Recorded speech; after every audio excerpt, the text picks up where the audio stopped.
Busy, busy, busy. That's the way it's been the last 2 months, November and December. In Thailand, December is one of the busiest months of the year for outreach because people believe in Christmas, and we get to go share the reason why we celebrate Christmas. So it's been busy. For me, November was just as busy. I started writing a book. I'm learning the language here. Sawadee kap, kun sabadi mai kap. Hello, how are you? And writing that book was one of the hardest things I've ever done. In writing the book about my life, the whole purpose and intent is to share my story of recovery from alcohol addiction, drug addiction, gambling addiction, and to bring hope to the hopeless, help to the wounded, freedom to the captives. And writing the first part of that book, my childhood was traumatic. It's amazing that I survived my childhood. I look at it and I'm in awe that I made it out alive. Then add to that my addiction and alcoholism and all the pain and suffering that I caused others. It was horrific to look at. But freedom came when I looked at where I'm at today and how I got here. The book's almost done. All my supporters get a free copy of the book when it's published. So that's a good thing.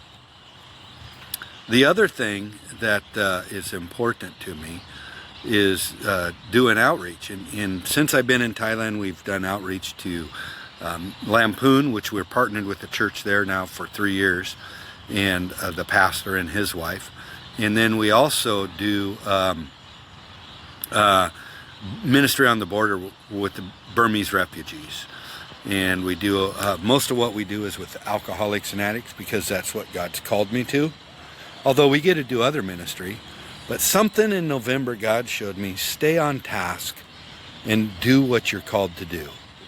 Alcohol and addict addiction. In Thailand, there's no programs. There's a government program, but it's at a monastery where they have a 98% failure rate. That's right, failure rate, not success. And then there's another program where if you're wealthy, 10 to 20,000 US dollars, you can go. And the average Thai doesn't have that option. And when you get out to the farming villages and the smaller communities, alcoholism is rampant. Alcohol's cheap, and it's a way to survive. And since I've been here, I've watched a couple die.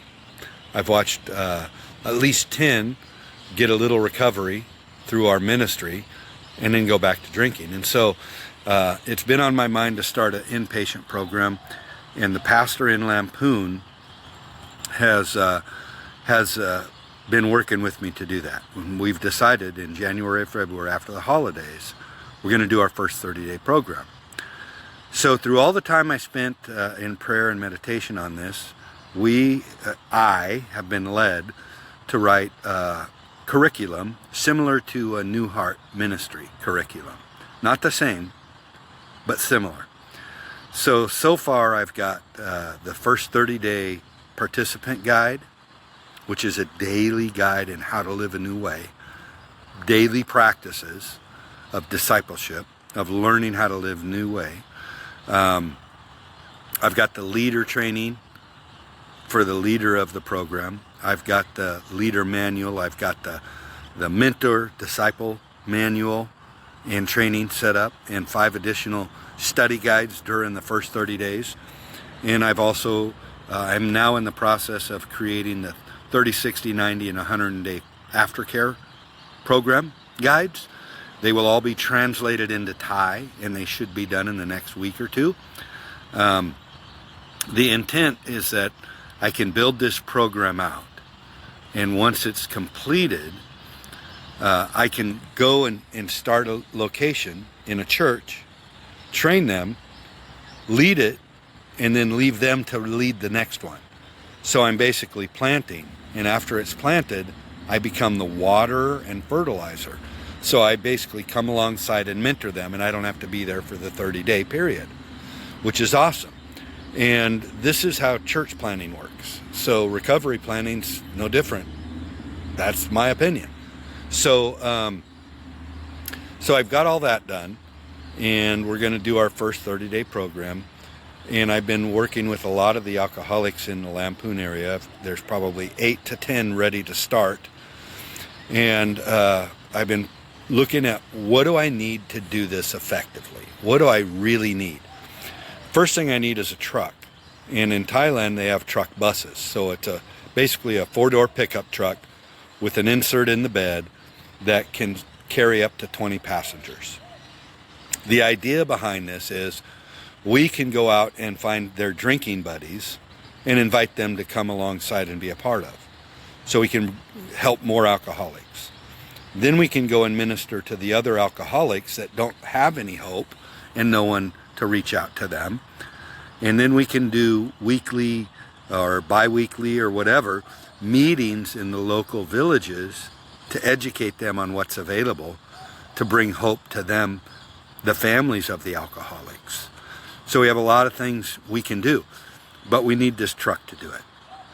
The other thing is I want to be self-supporting. For 2026, we plan to plant 6 recovery programs in Thailand.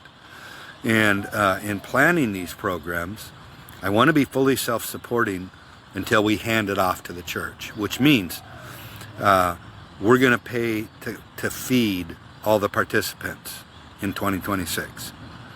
And we're going to pay the churches. So most churches have the ability to house 15 to 20 people for 30 days. And so we're going to use those facilities to house them, and we're going to give the churches, we're going to pay the utility bills difference for housing us and the water bills. So whatever the expenses are, we want to cover, and we want to feed them. So all of this is going to cost about $20,000. So, excuse me, we're starting this recovery program called Gates of Hope, Recovery for Alcohol and Addicts, for alcohol and addiction recovery, bringing hope to the hopeless, freedom to the captives, light in the darkness, breaking the chains of addiction. And so as we're launching this, we're trying to raise funds for that. And so we created a grid square, 100 grids, $200 a square, and we have a generous seed supporter who provided a generous $5,000 matching donation for every donation we get in the next 2 weeks. So we have urgency to raise $200 per square to $5,000 to get us halfway to our goal to provide hope to the hopeless this year, freedom to the addict and alcoholic. So I'm asking for you to consider supporting this cause. We also have another need. For every one of you that's a monthly supporter or has supported us before, the US dollar has declined 10% and is still declining another 15% most likely in the next 12 months. So that means my dollar, instead of being worth 3,000 baht, is worth 25% less. So it's worth 2,500 baht. Is that right? 2,500? No. It's worth 2,750. So we need to increase monthly support. So we're looking for monthly supporters for $55 a month to become a foundation member of the Gates of Hope. And for those of you that support monthly, if you were able to just increase 10%, that would cover the expenses. But if you could increase 25%, that would really, really help us to be self-supporting. We want to be self-supporting. We want to support the ministries we work with. And the goal is to plant these recovery programs. Come alongside of us. Pray and ask God how you can help.